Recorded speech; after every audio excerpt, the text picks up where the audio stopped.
नमस्कार दोस्तों, मैं विनायक यादव आप सबका स्वागत करता हूं हमारे चैनल होप फॉर दिव्यांगजन में। आज इस वीडियो में मैं एक नई वैकेंसी के बारे में बताने जा रहा हूं जो कि रेलवे द्वारा निकाली गई है। जी हाँ दोस्तों, रेलवे ने एनटीपीसी के लिए वैकेंसी निकाल दी है। तो इसको कैसे चेक करें? सबसे पहले आप अपना गूगल ओपन करिए और यहाँ आप टाइप करिए सरकारी रिज़ल्ट.com। जैसे ही आप सरकारी रिज़ल्ट पर जाते हैं, यहाँ पर आपको 3 कॉलम देखने को मिलेंगे, रिज़ल्ट, एडमिट कार्ड और latest job. Latest job column में यहाँ पर आप देख सकते हैं railway RRB NTPC 10+2 under graduate online form. इस पर आपको क्लिक करना है।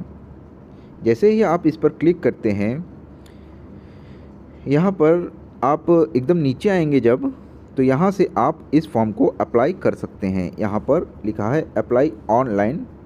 यहाँ पर क्लिक करते ही आप का रजिस्ट्रेशन चालू हो जाएगा और आप यहाँ से ऑफिशियल नोटिफिकेशन डाउनलोड करके आप पढ़ सकते हैं। तो दोस्तों, मैं आप सबको पूरी इन्फॉर्मेशन ऑफिशियल नोटिफिकेशन में देने वाला हूँ। तो चलिए दोस्तों, हम सब देखते हैं ऑफिशियल नोटिफिकेशन।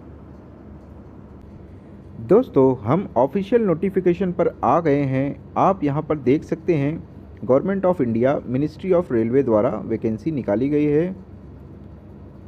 अब हम इसकी इम्पोर्टेंट डेट्स पहले देख लेते हैं। इसकी जो नोटिफिकेशन पब्लिश हुआ है वह 20 सितंबर को हो गया था और इसका एप्लीकेशन रजिस्ट्रेशन जो है 21 सितंबर से चालू हो चुका है और इसकी लास्ट डेट ऑफ रजिस्ट्रेशन जो है वह 20 अक्टूबर 2024 है। दोस्तों, यदि कोई मिस्टेक हो जाती है फॉर्म के अंदर तो उसकी मॉडिफिकेशन डेट जो है यहाँ पर दिया गया है 23 अक्टूबर से 1 नवंबर तक रहेगी। दोस्तों, अब हम देखते हैं इसमें कौन कौन से पोस्ट हैं। इसमें है कॉमर्शियल कम ticket clerk, accounts clerk cum typist, train clerk और जूनियर क्लर्क टाइपिस्ट। दोस्तों, इसमें जो एज है मिनिमम वह 18 साल होनी चाहिए। यदि आप 18 साल के हैं तो इस फॉर्म को भर सकते हैं। चारों पोस्ट के लिए 18 साल मिनिमम है और 33 इयर्स जो है जनरल कैटेगरीज के लिए हैं। पीडब्ल्यूडी कैटेगरी के लिए एज रिलैक्सेशन कास्ट वाइज होता है, वह मैं अभी आप सबको बताने जा रहा हूं। बट मिनिमम एज जो है वह 18 साल होनी चाहिए और इसकी क्वालिफ़िकेशन जो है वह 12th पास होना चाहिए। 10+2 यानी कि 12th पास हैं तो आप इस फॉर्म को भर सकते हैं। दोस्तों, जैसे कि आपको एज रिलैक्सेशन के बारे में बताया था, यहाँ पर आप देख सकते हैं पीडब्ल्यूडी कैंडिडेट्स जो हैं, यदि आप पीडब्ल्यूडी प्लस जनरल कैटेगरी हैं तो 10 ईयर का रिलैक्सेशन दिया जाता है। यानी कि आप 43 इयर्स के हैं और जनरल कैटेगरी से हैं पीडब्ल्यूडी कैंडिडेट्स 43 इयर्स के इस फॉर्म को भर सकते हैं। पीडब्ल्यूडी कैंडिडेट्स प्लस ओबीसी हैं तो आप 46 ईयर के हैं तो इस फॉर्म को भर सकते हैं और पीडब्ल्यूडी के साथ आप एससी और एसटी कैटेगरी में आते हैं तो 48 ईयर्स तक के हैं तो आप इस फॉर्म को भर सकते हैं। अब इसकी रजिस्ट्रेशन फ़ीस जान लेते हैं। तो पीडब्ल्यूडी कैंडिडेट्स जो भी दिव्यांगजन व्यक्ति हैं उनके लिए 250 250 रुपीज़ रजिस्ट्रेशन फ़ीस है और दोस्तों यह रिफंडेबल होगा। यानी कि आप जब स्टेज 1 एग्ज़ाम देने जाते हैं, आप एग्ज़ाम दे देते हैं तो आपका जो भी अकाउंट से पैसा पे हुआ होगा 250 रुपये, वह आपके अकाउंट में रिफ़ंड हो जाएंगे। यानी कि 0 रुपीज़ लगेगा, बट स्टार्टिंग में आपको रजिस्ट्रेशन के 250 रुपये देने होंगे। अब हम देखते हैं कौन कौन से पीडब्ल्यूडी कैटेगरीज इस फॉर्म को भर सकते हैं। तो सबसे पहली कैटेगरी है ब्लाइंडनेस और लो विजन वाले व्यक्ति भर सकते हैं। Deaf and hard of hearing वाले व्यक्ति भर सकते हैं। लोकोमोटर डिसेबिलिटी में cerebral palsy, leprosy cured, dwarfism, acid attack victim, muscular dystrophy वाले व्यक्ति भर सकते हैं। उसके बाद autism, intellectual disability, specific learning disability, mental illness वाले व्यक्ति भर सकते हैं और मल्टीपल डिसेबिलिटी वाले व्यक्ति भर सकते हैं। यहाँ पर आप डिसेबिलिटी के डेफिनेशंस देख सकते हैं। एक बार इसको आप डाउनलोड करके आप पढ़ लीजिएगा। यहाँ पे डिसेबिलिटी के डेफिनेशंस दिए गए हैं, किसमें क्या क्या होता है। अब दोस्तों हम देखते हैं स्क्राइब के बारे में, इसमें क्या क्या दिया गया है। तो स्क्राइब जो है वह विजुअली इम्पेयर्ड, जो देख नहीं सकते और जिनके राइटिंग हैंड अफेक्टेड हैं, वह व्यक्ति एलिजिबल है। यहाँ पर 40% से ऊपर वाले तो एलिजिबल होते हैं। एक नया क्लॉज आया है 40% के नीचे वाले यदि उनका हैंड इफेक्ट है तो एनेक्स्चर जो है 5G डॉक्टर से बनवाना पड़ेगा, तब आप यूज़ कर सकते हैं। अन्यथा 40% के ऊपर जो ब्लाइंड हैं व्यक्ति और जो जिनका हैंड अफेक्टेड है वह तो यूज़ कर ही सकते हैं। यहाँ पर दोस्तों दिया गया है कि स्क्राइब फैसिलिटी जो है वह रेलवे बोर्ड के द्वारा भी दिया जा सकता है। आप यानी कि फॉर्म भर रहे हैं तो उसमें ऑप्शन देगा, यदि आप रेलवे बोर्ड द्वारा चाहते हैं कि स्क्राइब दिया जाए तो रेलवे बोर्ड द्वारा भी स्क्राइब दिया जाएगा।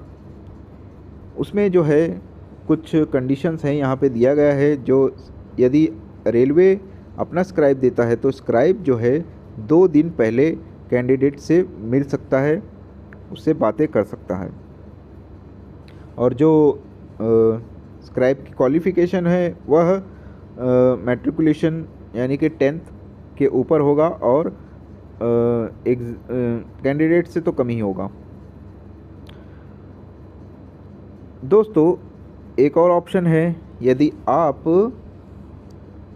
आरआरबी यानी कि रेलवे बोर्ड नहीं दे रहा है स्क्राइब और पीडब्ल्यूडी कैंडिडेट अपना स्क्राइब खुद ला रहा है, उसके लिए आपको ऑनलाइन एप्लीकेशन जब भरेंगे तो उस पर आपको टिक करना होगा कि मैं स्क्राइब खुद अपना ले आऊँगा।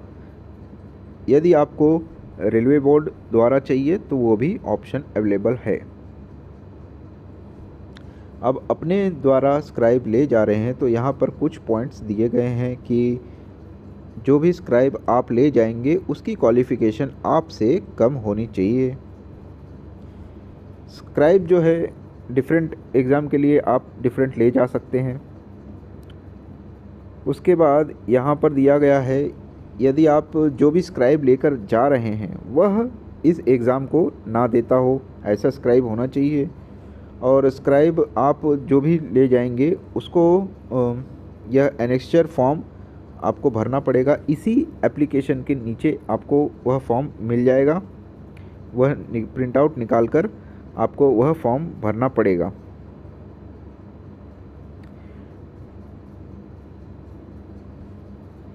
और जो भी स्क्राइब यूज़ कर रहे हैं उनको 20 मिनट एक्स्ट्रा दिया जाएगा।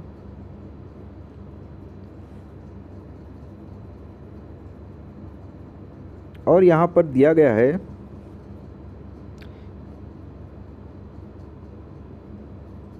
यहाँ पर आप देख सकते हैं, candidate who wish to avail service of scribe but are unable to furnish the detail of the scribe at the time of examination, तो आपको यह फॉर्म भर के देना होगा।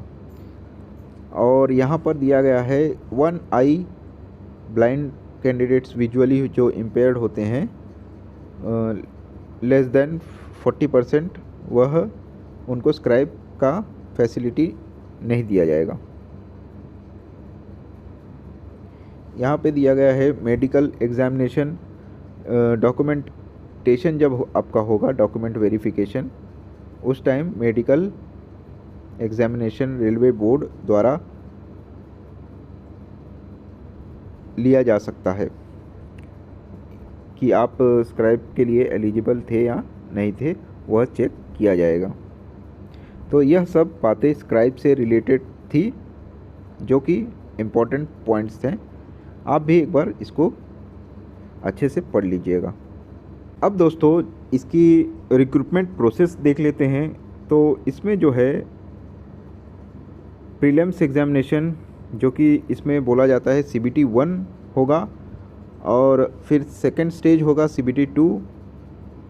उसके बाद जो है स्किल टाइपिंग स्किल टेस्ट, जो कि 2 पोस्ट के लिए है, वह आगे अभी बताऊंगा। नहीं तो आपको फर्स्ट स्टेज और सेकंड स्टेज देना ही है। उसके बाद डॉक्यूमेंट वेरिफिकेशन होगा, उसके बाद आपका मेडिकल एग्जामिनेशन होगा, उसके बाद आपकी पोस्टिंग होगी। यह प्रोसेस होगा।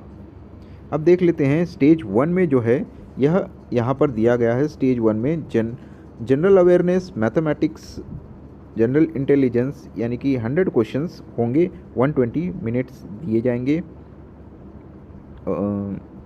90 मिनट्स नॉर्मल कैंडिडेट्स के लिए हैं। PWD कैंडिडेट्स जो भी स्क्राइब यूज़ कर रहे हैं उनको 120 मिनट्स दिए जाएंगे। अब यहाँ पर सब्जेक्ट्स दिए गए हैं। मैथमेटिक्स में क्या क्या टॉपिक्स आएंगे वह दिया गया है। General intelligence, general awareness. तो आप इसको देख लीजिएगा, उस हिसाब से तैयारी करिएगा।